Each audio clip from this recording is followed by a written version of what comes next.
There are no words to describe the sadness, anger, and disbelief over the murder of 17 people, many of whom were children, this past Wednesday.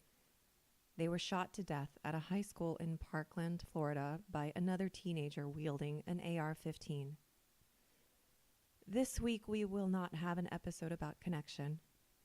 This week, instead, I urge everyone to recognize this horrible event for the largely preventable tragedy it became, and to view the loss of so many young lives as a call to action.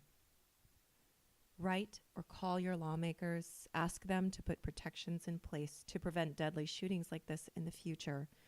Reach out to organizations around the country to see how you can contribute to the process of recovery for victims' families, for survivors, and for those who are affected from afar.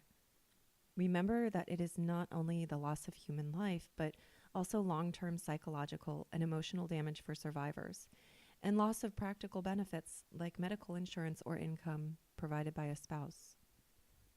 If you cannot contribute legislation or funds, you can still be an advocate for change by talking about, discussing with empathy and an open mind what the survivors of this shooting are going through and how something like this might be able to be prevented in the future.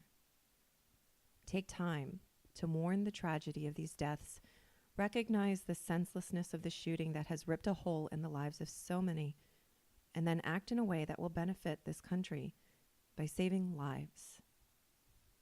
Parkland, our hearts are with you, and it is my hope that this latest tragedy will turn into a resolution to action for America.